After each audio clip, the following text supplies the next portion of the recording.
At 80 years old, I made a decision that shocked my doctor. I stopped taking 4 common supplements that millions of seniors take every day. Within just 3 months, my blood work showed something my doctor couldn't believe. The calcium supplement I'd been taking for years, it was actually increasing my risk of heart problems by 22%. But that wasn't even the most dangerous one. Today, I'm going to reveal exactly which supplements I stopped taking, what happened to my body, and the natural alternatives that worked better than any pill I've ever swallowed. Before we dive in, let me ask you something. Have you ever wondered if those bottles of pills in your medicine cabinet are actually helping you or secretly harming you? Because what I discovered after decades of taking essential supplements left both me and my doctor speechless. I'm not a doctor myself, but what I'm about to share with you changed everything about how I approach my health at 80 years old. And if you're over 60 or have parents or grandparents taking daily supplements, you need to hear this story. In the next 20 minutes, I'll reveal the 4 supplements I stopped taking,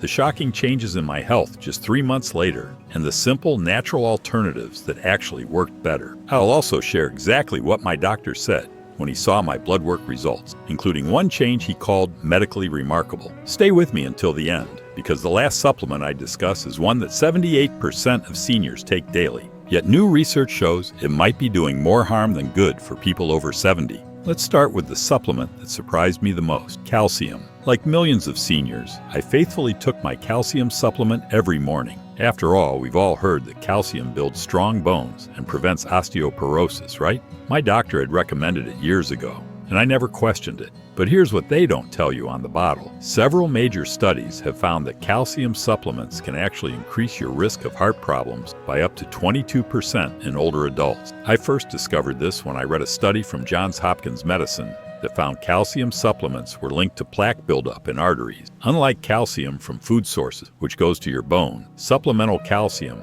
often ends up in your artery, forming dangerous deposits. Think about that for a moment. The very supplement I was taking to keep my bones strong was potentially weakening my heart. When I brought this research to my doctor, he was skeptical at first. "But you need calcium for your bones," he insisted. I asked him a simple question. "When was the last time you actually checked if these supplements were working for me?"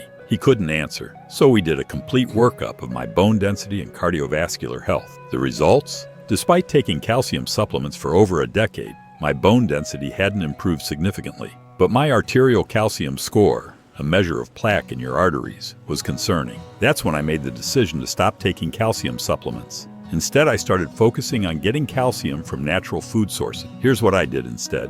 Added a cup of kale to my daily smoothie, 245 milligrams of calcium. Included sardines with bones in my lunch twice a week, 350 milligrams of calcium per serving. Started eating more almonds as snacks, 75 milligrams per ounce. Added calcium-rich mineral water to my daily routine, up to 350 milligrams per liter. 3 months later, my follow-up test showed something remarkable. My arterial calcium score had stopped increasing, and my bone density remained stable. The calcium from food was supporting my bones without endangering my heart. As my doctor put it, food-based calcium behaves differently in the body than supplemental calcium. Your body knows exactly what to do with it. If you're taking calcium supplements right now, I'm not saying you should stop immediately. Always consult with your doctor first, but I'm suggesting you ask questions about whether you really need them and if food-based alternatives might work better for you. The second supplement I stopped taking was high-dose vitamin D. Like many seniors, I was taking 5,000 IU of vitamin D daily. My doctor had prescribed it years ago after a blood test showed I was deficient. It seemed like a no-brainer.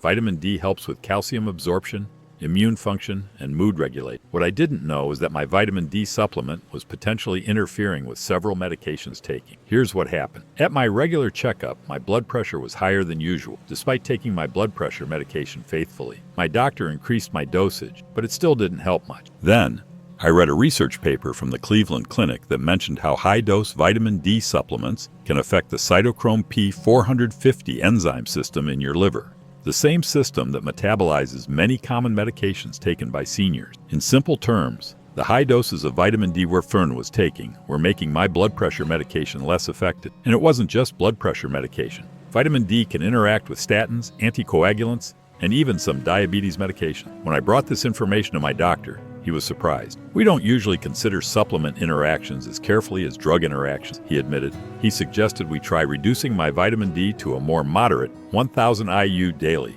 and see what happened. But I wanted to try something different. I asked if I could stop the supplement entirely and focus on getting vitamin D naturally. He agreed, with the condition that we'd retest my levels after 3 months. Here's what I did instead. I started spending 15-20 minutes in the morning sun without sunscreen on my arms and legs 3 times a week. Added fatty fish like salmon to my diet twice weekly. Included more egg yolks and mushrooms in my meals. Used a UV-exposed mushroom powder in my morning coffee. Sounds strange, but it works. 3 months later, not only had my vitamin D levels remained in the healthy range, but my blood pressure had stabilized on a lower dose of medication. The natural approach was actually working better than the supplement. My doctor was impressed. Your body utilizes naturally sourced vitamin D more efficiently than the synthetic form, he explained. And without the high doses, your medications can work properly again. If you're taking high-dose vitamin D, especially if you're on multiple medications, this is something worth discussing with your healthcare provider. The interaction might be affecting your health in ways you haven't considered. The third supplement I stopped taking was my daily multivitamin. I had been taking multivitamins for over 40 years. It was just part of my morning routine, a small insurance policy to make sure I was getting all the nutrients I needed. The bottle promised complete nutrition and senior-specific formula. It seemed like a responsible choice. But here's the uncomfortable truth I discovered. Most multivitamins marketed to seniors are based more on clever marketing than actual science. I first became suspicious when I noticed that despite years of taking these complete vitamins, I still felt tired and had frequent colds. If these pills were so effective, why wasn't my health reflecting that? So I did some research and found multiple large-scale studies, including one from Johns Hopkins involving 450,000 people, that found multivitamins did not reduce the risk of heart disease, cancer, cognitive decline, or early death. Even more concerning, I discovered that many multivitamins contain forms of nutrients that are poorly absorbed by aging bodies. For example, many contain magnesium oxide, which has only a 4% absorption rate, instead of more bioavailable forms like magnesium glycinate. When I brought this information to my doctor, he nodded knowingly. Multivitamins give people a false sense of security, he said. They think they're covered nutritionally, so they pay less attention to their actual diet. He suggested a blood test to check my actual nutrient levels. The results were eye-opening. Despite taking a multivitamin daily, I had suboptimal levels of several key nutrients, including magnesium, B12, and potassium. That's when I decided to stop the multivitamin and focus on targeted nutrition instead. Here's what I did. Worked with a nutritionist to identify specific nutrients I was lacking. Added specific whole foods rich in those nutrients to my diet. Took only individual supplements for confirmed deficiencies, in my case, B12. Started tracking my nutrient intake with a simple food journal. 3 months later, my blood work showed significant improvements in almost all my nutrient levels. My energy improved, and I went through the entire winter without getting sick, something that hadn't happened in years. The most surprising part?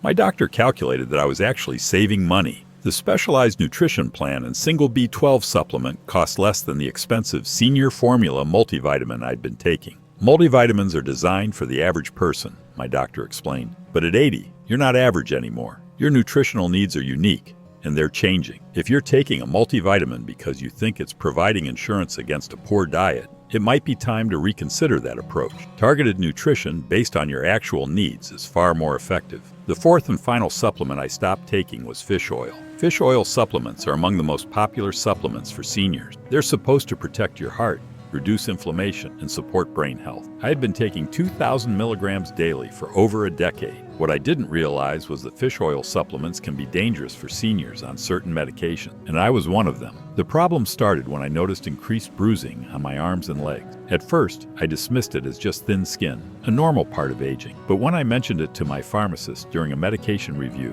she asked if I was taking fish oil. When I said yes, she looked concerned and explained that fish oil has blood-thinning properties. Combined with the low-dose aspirin my doctor had prescribed for heart health, I was essentially double dosing on blood thinner. This combination increases your risk of bleeding and could be dangerous if you fell or needed surgery, she warned. I was shocked. I had been taking both for years, and no one had ever mentioned this interaction. When I brought it up with my doctor, he admitted that supplement interactions often fall through the cracks in medical care. We focus so much on drug-drug interactions that we sometimes forget about supplements, which can be just as powerful, he explained. Together, we decided that I would stop the fish oil supplement and keep the prescribed aspirin, which had more research supporting its benefits for my specific heart condition. But I still wanted the benefits of omega-3 fatty acid, so here's what I did instead. Added 2 servings of fatty fish like salmon, mackerel, or sardines to my weekly diet. Incorporated more walnuts, flax seeds, and chia seeds into my meals. Started using algae oil,